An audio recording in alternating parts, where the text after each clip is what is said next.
Oi, gente! Vou testar esses foninhos aqui novos. Se não der certo, a gente volta para os tradicionais. Então, eu preciso que vocês me contem se tá tudo certo, o som. Eu tô testando esse foninho, tá? Se não der certo, a gente volta pros tradicionais. Edivane, Carol, Carla, Kátia. Gente, sejam bem-vindos. Mais uma live preparada com muito carinho. Tá ótimo? Obrigada, Cíntia. Agorinha mesmo, o Dr. Fábio Rossi vai estar com a gente do Instituto Venoso. E antes dele entrar, eu quero pedir para vocês espalhar essa live tão importante, tá? Pega o aviãozinho e manda para todas as pessoas que vocês puderem. Essa é uma forma da gente espalhar esse conteúdo que é tão importante pra gente, né? E as pessoas terem conhecimento e pensarem em prevenção, tá bom? Então, manda um aviãozinho aí para todo mundo para vir participar, porque o assunto é muito importante, tá? Bem-vinda, Ana de Portugal, seguida linda, Zenilda, podóloga Marlene Gomes. Gente, sejam todo mundo bem-vindos. O tema hoje é sobre embolia pulmonar e COVID. E o nosso convidado é o Dr. Fábio. Eu já vou chamar aqui pra gente otimizar o nosso tempo, que eu tô com o cronômetro aqui. Tatiane, Simone, vocês estão mandando aviãozinho? Posso confiar em vocês? Ó, entrar para conversar com a gente, tá? Boa noite! Boa noite, tudo bem? Tô joia! Boa noite, Dr. Fábio. Eu estava dando as boas-vindas pro pessoal, explicando sobre o tema que a gente vai tratar, tá bom? E de antemão, eu quero agradecer a oportunidade da gente conversar. Eu vejo que você é muito ativo nas redes sociais, está sempre aí falando, né? Mais para o público médico. Mas eu fico muito feliz, sabe, de tirar esse tempinho para estar falando com a gente, com os leigos e explicando um pouquinho sobre essas doenças que assustam a gente, né, doutor? É isso aí. Primeiro, assim, eu que agradeço, Thalita, né, por você ter convidado para eu participar das suas lives, né, que são super legais. Eu mesmo, às vezes, eu entro, eu acompanho, né, eu vejo o trabalho que você faz, que assim, é super importante, né, toda vez que a gente fala sobre tromboembolismo venoso, é super importante, né, porque a gente está falando da terceira causa de mortalidade cardiovascular, né. A gente fala até pouco, né? Eu fico até surpreso que as sociedades, o próprio governo, né, não faça mais ações para informar o que é a trombose, como que a gente evita que ela ocorra, né? Quais são os sinais de alarme, né, que a gente precisa prestar atenção. No caso, a gente apresente algum desses sintomas ou sinais, quando é necessário procurar o médico, o hospital, né? Isso é super importante. E você faz isso de uma forma tão legal, né? Bem divertida. É. É, então, doutor, vou te contar que quando eu divulguei, né, eu chamo o pessoal de seguir vida, né, aqui, fazendo um trocadilho, né, que a vida precisa seguir, e algumas pessoas falaram, né, que te conhecia, algumas são até pacientes, então estávamos todos ansiosos por esse momento. E eu sempre abro uma caixinha de perguntas, né, para o pessoal compartilhar. E assim, a gente não teve muita adesão. Eu acho que até por causa da complexidade, né, do assunto, ou assim, O pessoal não fez muita pergunta. Então, isso quer dizer que eu vou deixar você falar pra gente livremente, tá? Ótimo. Explicando, né, o que é uma embolia, a gravidade, né? Porque quando a gente tem a trombose em alguma parte do corpo, é diferente, né? E pode ocorrer essa evolução. Então, eu vou deixar você falar livremente, vou ficar acompanhando as perguntas aqui, e aí depois fazer essa associação com essa bendita Covid que tá aí, ai, ai, atrapalhando nossa vida, tá bom? Tá joia, vou adorar, porque vou ter bastante tempo para falar de um assunto super importante, né, que eu gosto bastante de falar. E aí, mas assim, fica lá, gravada a live também, né, para Fica, depois. fica, fica, eu disponibilizo tudinho. Ah, então, todo mundo que gostar, né, daí depois manda a live para os colegas. Bom, Uhum. vamos lá. Então, sem mais delongas, porque o assunto é super importante e é bem longo, né? Então, o que é trombose, né? Trombose é a formação de um coágulo, né? O coágulo é como se fosse uma geleia que se forma dentro dos vasos sanguíneos e isso ocorre por quê? Né? A gente tem que lembrar que o sangue, na realidade, ele é um tecido. Ele tem células, né? E tem também aquele líquido que envolve essas células, que é o plasma. Todas as vezes que por algum motivo, né, exista, a gente tem uma tríade que a gente chama tríade de Virchow, né? Você deve conhecer já, tenho certeza. Então, todas as vezes que a gente vai falar sobre eles mais para frente, um desses pilares tem algum problema, a gente forma um trombo, que é esse coágulo. E Uhum. aí ele tem efeito no local onde ele se forma e, eventualmente, pode esse trombo ele se deslocar, né, ele através dos vasos, né, na corrente sanguínea, se destacar e se deslocar e acabar indo para o pulmão, que aí é a embolia pulmonar, que a gente vai falar hoje. Trombose venosa, eu tenho certeza que vocês já são, né, todos mestrados, né? Então a gente vai se concentrar mais em embolia pulmonar. Tá bom. Deixa eu só fazer um parêntese. Um dia eu fiz uma postagem e eu falei trombose. Como é que é? Peraí. Tromboembolismo pulmonar. Tem diferença de embolia pulmonar e trombose pulmonar. Acho que uma pessoa me corrigiu, mas em vários lugares que eu li, eu sei a diferença, né? Usava como sinônimo, né? E eu falei assim, ó, vou colocar trombose porque fica mais fácil, né? Às vezes embolia, eu falava, gente, que embolia? Que embolia? Eu usei o termo trombose e a pessoa me corrigiu. Entendi. Me explica essa diferença, né? Sobre trombose pulmonar e embolia pulmonar? Sim. Então, a trombose é a formação do trombo, seja lá onde for, né? Então, ele se formou em algum local do sistema venoso, né? A gente está falando de veia aqui, que tem trombose arterial também, que a gente pode conversar outro dia. A gente está falando de veia. Uhum. O que é a veia? Né? Para quem não entende, não conhece, né? O sistema circulatório. O sangue, o coração bombeia o sangue através das artérias para os órgãos e tecidos e para os membros, né? E aí todo esse sangue que chega nos órgãos e tecidos e nos membros, ele tem que voltar para o coração. Então, ele chega através das artérias e volta através das veias, né? Então, Uhum. quando esse trombo ele se forma, por exemplo, vamos falar da onde ele se forma com maior prevalência, que são as pernas, né? Uhum. Então, quando ele se forma lá, é trombo. Quando esse trombo ele se desloca e vai para o pulmão, né? Então soltou um pedaço, então é uma embolia, né? Uhum. Que vai para o pulmão. Então a gente tem a embolia pulmonar. É isso que você perguntou. Trombose pulmonar, eventualmente, como a gente está vendo no Covid, por exemplo, que a gente vai falar de Covid também, às vezes o trombo se forma no pulmão. Ah, Entendeu? E aí ele também entendi. pode, esse trombo, ele pode ficar quietinho lá, ou ele pode também Ou, sofrer uma embolia dentro do pulmão.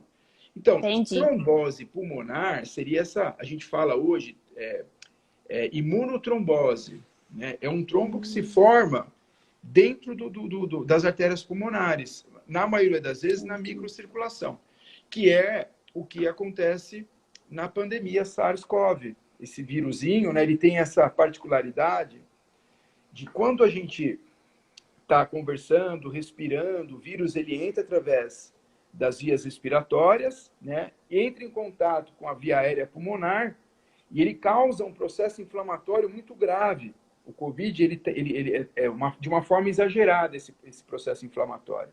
E o metabolismo, olha que interessante, o metabolismo da inflamação, né, ele está relacionado com o metabolismo da trombose.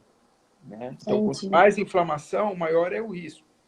Então, a gente tem essa situação, né, do Covid, que ele provoca essa trombose, a imunotrombose pulmonar. E a embolia pulmonar, né, a gente sabe que no Covid, talvez, assim, muito provavelmente, é a principal causa de morte no paciente Covid. É muito comum em paciente com Covid nos estágios mais graves, né? Quando precisa de internar na UTI, de ventilação mecânica, né? Respirar através de aparelhos, que a gente acabe tendo, quando a gente tem muito trombo, o coração não consegue bombear o sangue através das artérias. Aí ele entra em falência cardiopulmonar, né? Ele para até de funcionar e pode ser ter uma parada cardíaca e a óbito. Né? Então, a gente sabe que é muito comum nesses pacientes, né? Tem estudos que falam, a gente tem estudo de 20% até 80% dos pacientes que estão em UTI com Covid tem algum grau de trombose ou embolia pulmonar. Olha que loucura, né? Muito, muito. E eu recebo, né, às vezes o pessoal pesquisa, comenta e fala, né, que teve alguns artigos falando, né, que sobre a Covid, falando que fica muito em voga a questão do sistema respiratório. E aí apareceram alguns artigos falando sobre síndrome vascular trombótica, né? É um novo pulmonar. Pulmonar. Super interessante essa pergunta. É isso mesmo. Toda vez que a gente tem uma embolia, uma trombose pulmonar, né, isso gera como a síndrome pós-trombótica, né, que você já deve ter falado bastante também. Então, você tem a trombose, tem aquela fase aguda da trombose, que o maior risco é embolia pulmonar, mas a trombose, se ela não é totalmente recanalizada, aí depois a gente vai falar um pouquinho de tratamento, né? Se ela não é totalmente recanalizada, ela tem risco de ter de retrombose e da síndrome pós-trombótica, que ocorre entre 30% a 50% dos pacientes que têm trombose que envolve a coxa. Né? E isso pode trazer uma série de consequências. Edema crônico, lipodermatosclerose, que é o escurecimento da perna, né? Erisipela, por exemplo, de repetição, e até úlcera varicosa, né? Que são os casos mais graves. E no pulmão, quando a gente tem a embolia pulmonar e o pulmão não consegue dissolver totalmente os trombos, a gente pode ter essa síndrome que você falou, que a principal manifestação é a hipertensão pulmonar. Entendi. Então, o que é isso? O sangue, o coração, para conseguir impulsionar, né, o sangue do lado direito do coração, que vem através das veias, ele tem que fazer muito mais força do que o normal, tem que colocar mais pressão. Isso tem consequência para o coração e para o pulmão também, né?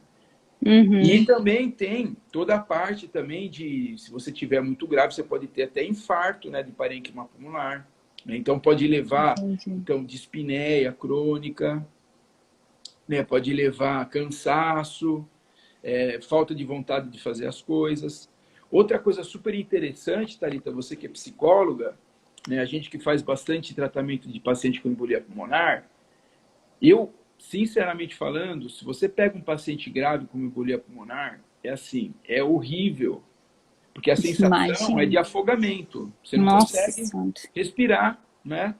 Então, realmente, é um sofrimento grande, né? E hoje a gente tem técnicas, a gente tentar, né, nesse momento, do paciente mais grave, que está com dificuldade respiratória grave, que começa a ter consequência também cardiológica, né? Instabilidade hemodinâmica, né? Pressão, hipotensão, que a gente não consegue tratar.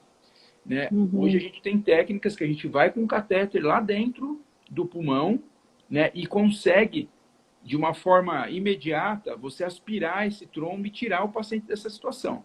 Nossa. É assim, é super recompensador quando acontece isso. Porque o paciente está com aquele sofrimento, você aspira, e a maioria das vezes a gente faz com anestesia local, o paciente tem aquela sensação imediata de alívio daquele afogamento, né? Bem legal. Uhum. Nossa, Você vai falando, eu vou vivenciando aqui a situação de falta de ar.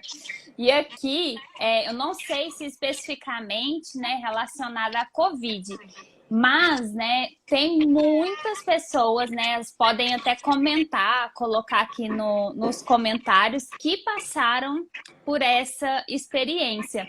E elas relatam justamente isso, né? Você falou, né, dessa sensação de afogamento, o trauma de ter essa sensação de novo, né, de sentir Isso. Então, deixa eu te contar uma coisa. Você sabe aquele, como que é, transtorno pós-traumático? Você conhece bem, né? Transtorno de estresse pós-traumático. Isso aí. Eu li um artigo, eu vou até mandar para você se você quiser, que saiu sobre transtorno pós-traumático após embolia pulmonar. De 2 a 3% dos pacientes que têm embolia pulmonar, eles desenvolvem esse transtorno. Você acredita? Sim, acredito. Então, de uma situação tão ruim, né? Que o cara fica naquela ansiedade que qualquer momento pode acontecer aquilo de novo. Exatamente. Ele passa, né, a ter os pensamentos voltados para isso e pode até gerar, né, os sintomas, né, daquela sensação e às vezes não gerar prejuízo na vida dele. É muito comum. No meu caso não foi embolia, mas eu passei por isso por ter acordado, né, com trombosada. Então, às vezes eu acordava de noite apalpando tudo, vendo se estava tudo no lugar.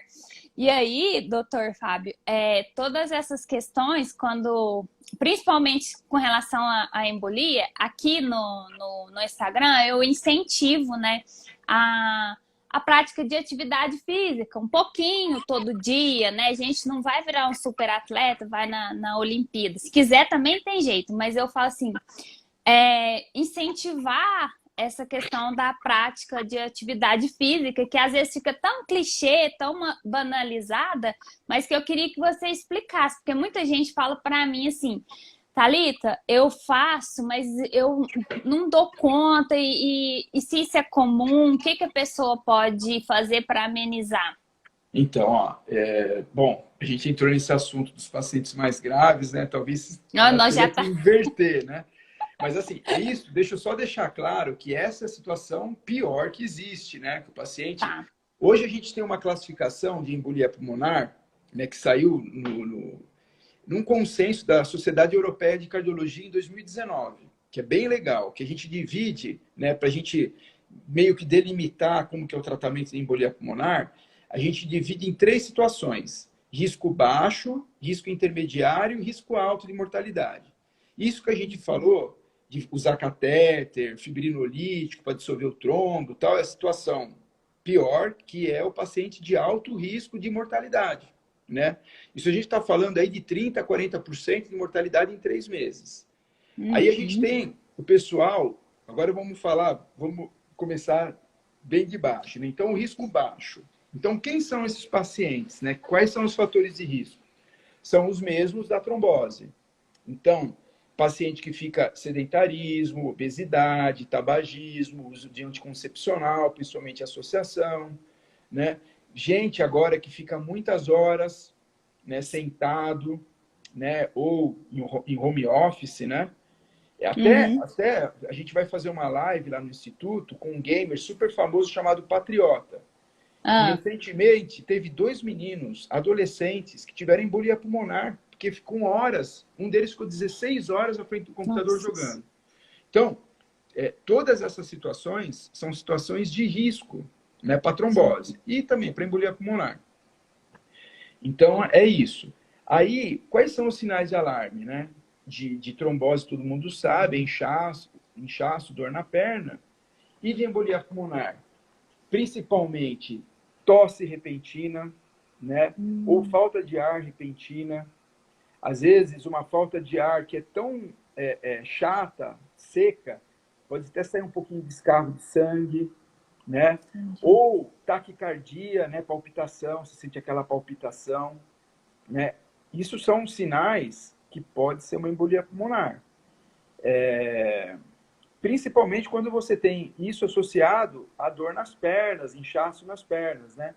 É muito comum em quem? Paciente que está acamado, né? Pós uma internação de uma situação clínica grave, então ficou internado alguns dias, né? E está em convalescência dessa doença, vai para casa e fica meio acamado ainda, né? É um super fator de risco para trombose e embolia pulmonar, né? São essas situações. E falar de trombofilia, né? Que são as causas genéticas ou adquiridas sanguíneas que predispõem à trombose, né? Que aí também é um assunto para uma outra live, né? De trombofilia. E silenciosas, né? A questão Então, é silêncio. Nos pacientes que chegam, né, em risco, com diagnóstico, com sintomas, que chegam no pronto-socorro e que a gente faz diagnóstico de embolia pulmonar, aqueles que a gente considera de risco baixo, a gente entra com o quê? Com anticoagulante, nem interna mais.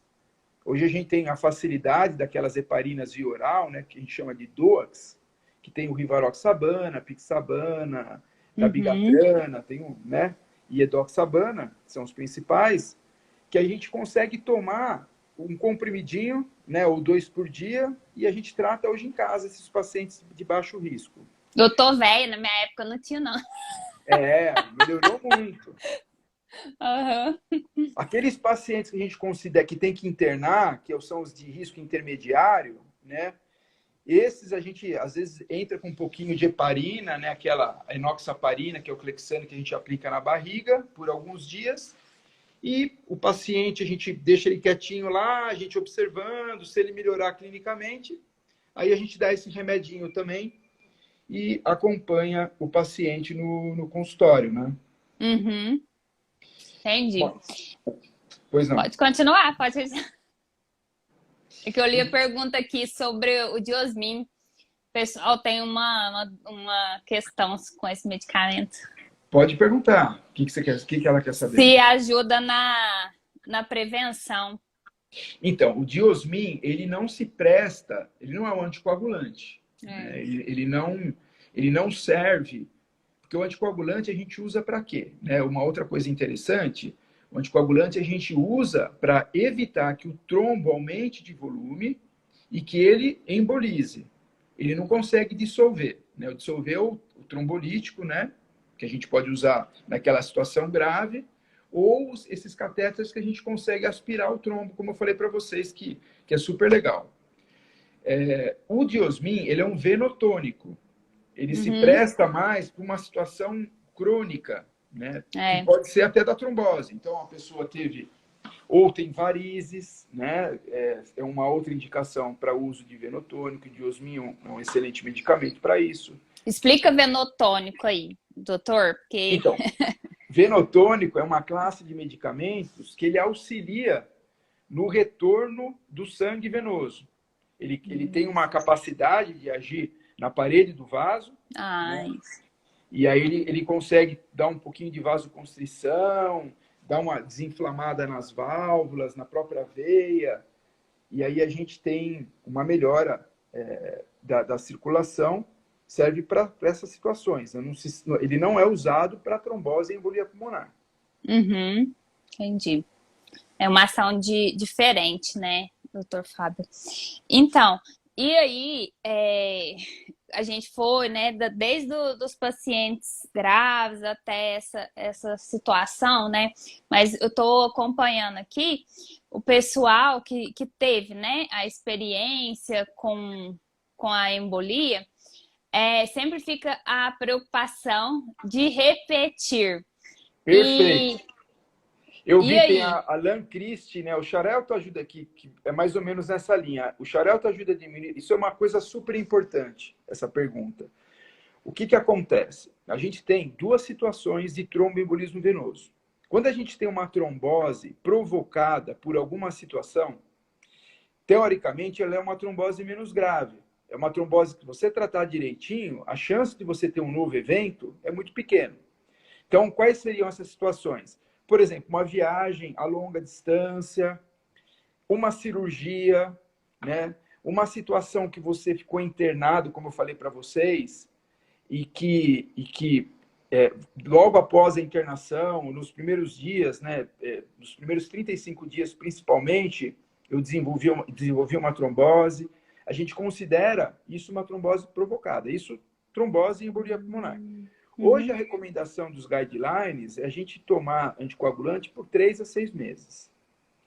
Agora, hoje, a maioria das situações, é muito mais comum a gente ter um paciente que já teve uma outra trombose, ou tem algum fator de risco, que a gente considera aquela trombose não provocada, de repente apareceu uma trombose do nada. Né? Nada acontece de repente, né? Alguma coisa fez com que a gente tivesse aquela trombose e a gente não conseguiu identificar. Esses pacientes, eles têm maior risco de ter recidiva. Fora a situação de um paciente que já teve a trombose e que acabou não tratando direito, o organismo não conseguiu se recuperar, não conseguiu recanalizar o trombo. Todo mundo que já teve trombose, o risco de ter uma nova trombose é muito maior. Nessas situações, como essa da colega que fez a pergunta, hoje a tendência do cirurgião vascular é usar anticoagulante em doses um pouco mais baixas, até para o resto da vida, desde que o paciente não tenha contraindicação por risco de sangramento. Sim. Então, tem certas situações, hoje, acredito que uns 50% da minha prática clínica, a gente continua tratando com anticoagulante, só que é muito importante que esses pacientes sejam acompanhados pelo cirurgião vascular. Por quê? Claro. Porque a gente vai ficando mais velho, né? E pode acontecer, né? Processos que tornam o risco de sangramento maior. Então, você tem que estar sempre acompanhando, né? É sempre medicina, é sempre risco-benefício, sempre. Quando eu tive trombose, eu fui ler sobre o prognóstico, eu confesso que eu fiquei um pouco desanimada. Porque eu falei assim, porque algumas coisas a gente fala assim, não, com o tempo melhora. No caso da trombose, com o tempo piora. Mas eu penso assim, então é o hoje, que a gente tem, é o hoje. Não, Thalita, desculpa te interromper, isso não é verdade. Hoje, não é verdade. Não é verdade. A gente tem hoje, graças a Deus, né, a gente entende muito mais a doença, inclusive da síndrome pós-trombótica. Né? Então, a gente tem, né, técnicas até de fisioterapia que dá para a gente melhorar muito. Você é um exemplo disso, né? Você é super ativa, né? A gente tem que tomar cuidado, porque a gente sabe também, inclusive a gente fez um estudo lá no Dante Pazanese, vendo isso.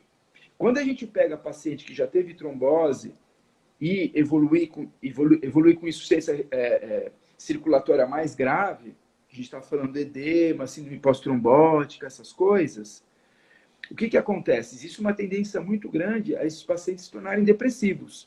Sim. A gente tem um questionário de qualidade de vida que a gente usa, que chama SF36, que a gente verifica isso, a qualidade de vida, os quesitos, né, emocionais e os físicos. Os emocionais, eles são piores do que os físicos, por incrível que pareça. Lascados. Eu sei, bem sei disso. Então, a gente tem hoje, né, tratar também essa parte psicológica. Se a pessoa desanima, porque, assim, todo o retorno venoso, com o sistema circulatório normal ou não, ele depende do quê? Ele depende da movimentação do membro, você sabe disso. Água parada da dengue, gente parada da trombose, é a minha frase. Perfeito, perfeito, é isso aí. Muito boa. Eu não conhecia essa, eu posso usar? Não, pode, tem até um filtro. Eu fiz um filtro aqui no Instagram que eu brinco todos os dias. Eu posto lá 20 minutos que eu fiz e falo água parada da dengue, gente parada da trombose. Mas pode continuar? A Elaine também perguntou sobre essa questão para melhorar a nossa qualidade de vida, porque realmente a gente fica pensando nessa fisioterapia, essas técnicas, o que a gente pode fazer para dar um gás? Olha, é assim, naquela situação mais grave, né, você usando meia elástica, Você pode fazer o exercício que você quiser. É excelente. Não tem restrição. Gente, é assim, a restrição, como ela falou, é não fazer. Não tem. Se você usando a meia elástica, hoje a gente tem de suave, média e de alta compressão e tem essas esportivas, né? Então, dependendo da situação, você com uma meia elástica, por exemplo, se você pegar um paciente com úlcera varicosa, a gente faz hoje curativo, né, com 3 camadas e com compressão, a recomendação é pelo contrário, é ir trabalhar, fazer atividade que vai até auxiliar a fechar. Né? Pelo contrário. A gente tem hoje tratamento assim, super moderno, né? Os tratamentos se desenvolveram demais, tanto o tratamento clínico como também o tratamento com anticoagulante. Até um tempo atrás, Thalita, a gente tinha só a antivitamina K, né? Que era o Marevan, o Warfarina, né? Que a gente tinha uma interação medicamentosa enorme, você sabe disso, então tinha que ficar fazendo controle, tirando sangue, né? Era difícil deixar o paciente dentro do controle, tinha interação medicamentosa, alimentar, não pode comer salada, quem não lembra disso? Hoje, eu sou usuária de warfarina até hoje, mas é porque eu sou bem disciplinada. Não, eu não estou falando que seja um medicamento ruim, né? Na pessoa disciplinada, ela tem até vantagens. É o perfil para aquela prescrição particularizada, né? Depende de paciente, mas a gente tem essa comodidade hoje, né? De medicamento que você pode tomar uma vez por dia, né? Tem alguns até que você não precisa nem comer com alimento, que não tem interação alimentar, não tem interação medicamentosa. Graças a Deus, né? E assim, tá barateando o custo, tá ficando mais barato. E assim é super seguro. Sangra até menos do que o Marevan e o Warfarina. Mesmo em paciente idoso. Então, quer dizer, a gente tem muita coisa. Esses equipamentos que eu falei para vocês hoje, de você conseguir, através do vaso, a gente funciona uma veia que fica aqui na virilha. Entra com um catéter por dentro da veia. Vai lá, a gente consegue. As penas que eu não posso, na live, compartilhar a tela, né? Mas a gente fez um caso agora, recentemente, de uma menina que tinha um mioma uterino que estava sangrando. E aí ela teve uma trombose, uma embolia pulmonar super grave, que não podia fazer o uso de fibrinolítico, porque ela estava sangrando pelo mioma uterino. A gente entrou com anestesia local, com o catéter, foi lá, aspirou o trombo. Na hora, ela nossa, doutor, ela estava até inconsciente. Né? Você vê que milagre isso, né? A gente conseguir fazer isso por um catéter, um furinho na virilha, você conseguir aspirar o trombo, né? E tirar a paciente de uma situação dessa, de desconforto e de risco de morte. Então, tem muita novidade, tem muita coisa boa mesmo. E assim, a gente está falando da terceira causa de mortalidade cardiovascular. Volto a falar para vocês. Sim. Só está atrás de infarto e de derrame. Sim. É muito mais comum do que a gente imagina. A gente, voltando um pouco de falar de Covid, não sei se dá tempo ainda. Dá, pode falar. Eu tô cronometrando. Então, Covid, uma pergunta que muita gente faz, posso tomar vacina, né? Eu já tive trombose, eu coloquei um stent, eu posso... Pode não, deve tomar. É muito mais arriscado se você não tomar e ter o Covid, né, de ter uma trombose, porque aí sim o Covid a gente sabe que tem um risco enorme de ter, do que a vacina, que a gente teve quantos milhões vacinados e a gente ficou sabendo de um ou outro caso, né, assim, é super raro. Realmente, é muito importante falar sobre a questão da vacina e também agora, né, a gente tem recebido, ficou muito em voga porque às vezes a gente só estava com uma opção, né? Agora, felizmente, estão chegando, né, outras marcas, as pessoas aliviam, porque na minha fala, né, no meu lugar de psicólogo, realmente eu entendo, né, o medo, porque a gente pensa, a gente já faz parte de uma estatística. Eu, no meu caso, por exemplo, eu tenho trombofilia, síndrome de Cox, eu faço assim, eu já faço parte de uma estatística pequena, para eu entrar nessa aí da vacina, não custa, né? Então, eu acolho, né, sempre, a gente fez uma live sobre isso, eu acolho esse medo das pessoas, mas falo assim, ó, na vida tem hora que a gente vai com medo mesmo, porque o risco da Covid tá é muito maior. E aqui, doutor Fábio, você tem que ver praticamente todos os dias, chegam pessoas novas, né, falando, olha, é que eu gostaria que você comentasse também. O risco não está relacionado só à fase de infecção, mas a importância de um acompanhamento e ficar com a anteninha ligada pós a fase dos 15 dias, né? Porque muita gente se desliga. Perfeito. Ó, vamos lá. Primeiro, eu preciso agradecer a presença ilustre da minha filha, Sofia Rossi, que tem 8 anos. Ai, que linda! E também tem bastante colega aqui minha, viu? A Neuza, que é psicóloga também, beijão. Minha esposa também entrou. Legal. Obrigado pela presença de vocês. Bom, em relação ao Covid, você tem toda a razão, né? Não é só no paciente grave. Então, quem tem, por exemplo, começa com um estado gripal ou teve contato com alguém que teve Covid, o que é importante? Tomar um monte de água, fazer caminhada, se alimentar bem, colocar a perna para cima, né? Essas são as precauções. No paciente que internou e não ficou tão grave, que foi para casa, hoje a gente tem um estudo que foi feito até por um cirurgião vascular brasileiro que chama Eduardo Ramacciotti, super bom, fera, reconhecimento internacional. Também. Você segue ele. Ele fez um trial em paciente pós-internação, não foi publicado ainda, né? Mas assim, eu tive acesso, eu vi a aula, né? O resultado, e assim, já tem evidência da gente usar a rivaroxabana, né? 10 miligramas, que é uma dose mais baixa, até 35 dias do paciente que internou, né?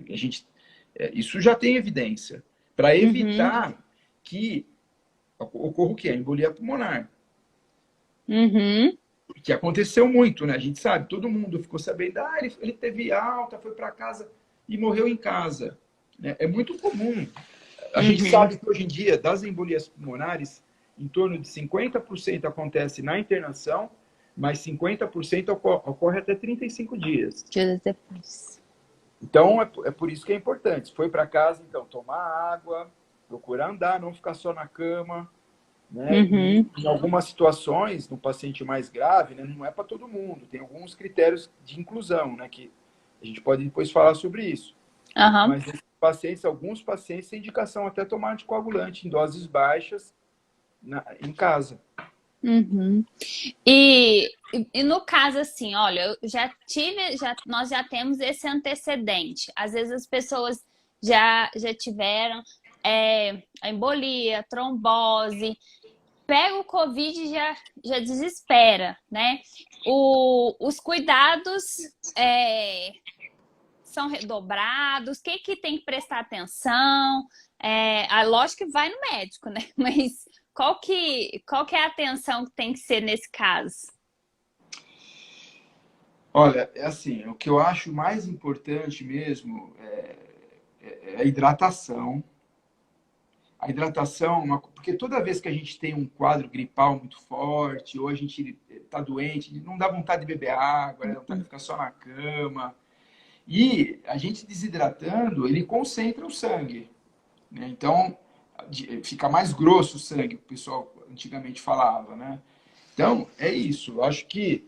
E procurar levantar da cama. Nas outras situações, nas situações de mais risco, paciente mais grave, eu acho que tem que tomar anticoagulante. Tá. E aí depende da situação clínica do doente, né? A gente toma em doses mais menores, né? Ou maiores. E até em certas situações, hoje ainda está em estudo isso, mas tem alguns estudos, paciente mais grave, enfermaria, que está com o dedímero muito alto, né? A sociedade britânica até hoje, nessas situações, os caras entram com uma dose, que a gente fala dose intermediária, até dose terapêutica. Isso está sendo investigado ainda, né? Muito polêmico. Mas cada caso é um caso. Mas as dicas principais para aqueles pacientes que não pegaram ainda, tomar vacina, que realmente evita embolia pulmonar, que a gente está falando hoje, que é a principal causa de mortalidade no Covid. Tomar bastante líquido, procurar fazer uma caminhadinha, né? Procurar quem fuma, procurar não fumar, né? Quem toma anticoncepcional, toma cuidado também, tem que ter acompanhamento médico. Nas outras situações, anticoagulante, e na situação catastrófica, né? Esses catéteres aí, que é a nossa linha de pesquisa, né? Que a minha linha de pesquisa do Francisco Ossi, que é nosso colega também, né? Que também é excelente vascular, que trabalha nessa área, é a gente fazer essas intervenções. Então, angioplastia, stent, trombectomia, aspirar o trombo. A gente faz esse trabalho de encanador, né? Encanador humano. Desentupidor. Desentupidor de gente. Nesse sentido mesmo. Mas que é tão importante, porque eu vi uma postagem da sociedade que fala assim, o sistema vascular é importante para quais órgãos, né? E aí a resposta, todos. É tudo. A vida tá ali, né? A sociedade de hematologia fala, né? A vida deve fluir. Se não flui, se acontece algum impedimento aí nesses encanamentos, pode acontecer da vida deixar de fluir. Então, daí a importância desses encanadores nas nossas vidas, né? Pra gente ir caminhando para o final, eu penso muito quando você fala beber água e movimentar, são ações não farmacológicas e de acesso possíveis para todo mundo. E eu brinco também, né, gente? A água é o nosso anticoagulante natural. Realmente a gente precisa criar esse hábito. Por ser muito repetido e falado, às vezes não se dá importância. Mas quem vivencia as dores, quem está aí na linha de frente, como você, né, doutor, sabe da importância desses detalhes. Porque a gente não tropeça numa montanha, né? A gente tropeça nas coisinhas pequenas que a gente não vê. Além... Mais uma boa, gostei. Eu queria que, como tem muita gente aqui querida, né, que conhece, né, tanto você como aqui da parte da videotrombose, né, que está te conhecendo, deixar uma mensagem, né, você que está lidando, né, com os pacientes, para a gente, né, focar na qualidade de vida e o que a gente pode fazer para deixar a vida fluir. Eu acho assim que, como você falou, hidratação, exercício físico, a nossa sociedade é muito sedentária hoje em dia, né? Procurar tudo que a gente puder fazer a pé, andar, é tão gostoso andar, faz bem para o corpo, para a mente, né? Tem um monte de trabalho que fala que, principalmente para a mente, não é nem tanto para o corpo, né? Então, eu acho que o que a gente puder fazer de bike, né? Agora na pandemia todo mundo comprou uma bike. Virou uma pandemia de bike, uma epidemia de bike. Eu mesmo, hoje eu estou no consultório aqui, eu vim de bike. Meu consultório é na Vila Mariana, eu moro em Moema. Né? Sempre que eu posso, eu venho de bicicleta. Eu adoro andar de bike. Aí, que legal. E eu acho que exercício físico, e quem tem histórico familiar na família de trombose, tem que tomar um pouco mais de cuidado. Nossa, isso é muito importante. Principalmente se for ficar grávida, né? Nossa. Então tem que já, se for conversar com o ginecologista, que tem alguém na família, porque sempre quem tem trombose na família já é considerado uma gravidez, não é de um risco grave, mas já é de risco. Tem que fazer alguns exames, né? Algumas orientações. Aquela adolescente, né, que tem na família, que começa a ficar mais gordinha, também tem que tomar cuidado, ou usa anticoncepcional. Né? Hoje, graças a Deus, a adolescência não é muito fumante, né? Mas procurar evitar fumar. Mas essas tem o álcool, aí... que eu sempre falo do álcool. Outra coisa também que é legal, por exemplo, você operou de varizes uma vez, 2 vezes, 3... tem alguma coisa errada. Né? Outra coisa também que a gente vê muito de trombose, dor pélvica crônica, né? Síndrome de congestão pélvica. Lembrar que é uma manifestação de uma trombose na veia ilíaca. Então, por exemplo, tem no meu paciente, desculpa, no meu consultório, tem paciente que chega aqui que está no terceiro casamento porque tem dor pélvica durante a relação, que a gente chama de dispareunia, que não consegue ter relação. Aí o marido começa a achar que tem alguma coisa errada, né? Ou que tem abortamento repetido, é uma outra situação que também pode ter relacionada à trombose. Que mais? Varicocele no homem pode estar relacionada à trombose. Varicocele é as varizes na bolsa escrotal, também pode estar relacionado. Que a varicocele é a primeira causa de infertilidade masculina. Olha aí. Então, por exemplo, o casal que tem dificuldade de ter filho, não tem só causa urológica e ginecológica, tem causa vascular também. Olha aí. O duro é arrastar esses homens pro médico. Tem essa. Ai, ai. Então, excelente. Mais uma vez, eu gostaria de agradecer, porque é um tempo precioso, né? A gente poderia estar fazendo outras coisas, mas estamos aqui compartilhando conhecimento, né? E deixar sempre as portas abertas, você vir participar. A live fica salva, tá? E eu faço meu pedido aqui para seguividas que estão presentes. Eu vou deixar o Instagram do Instituto Venoso, porque sempre tem postagens, e eu tô falando muito sobre educação e saúde, porque quando a gente aprende um pouquinho do nosso jeito, né, informal, a gente sabe até explicar melhor para o médico o que a gente está sentindo, o que está se passando. Então, vou deixar para vocês seguirem bons profissionais, aprender um pouquinho sobre nossa condição, porque é assim que a gente cuida melhor da nossa vida e trombose. Né, doutor? Deixe sua palavra final aí para todo mundo que participou com a gente. Não, só agradeço muito, né, você ter me convidado e gostaria de também te dar os parabéns pelo trabalho que você faz, super legal, né, uma ex-paciente, né, e que abraça a causa, né? E passa informações tão importantes, ainda mais hoje que a gente tem, né? Você tem um monte de seguidores, né? Eu acho também uma importância social, né?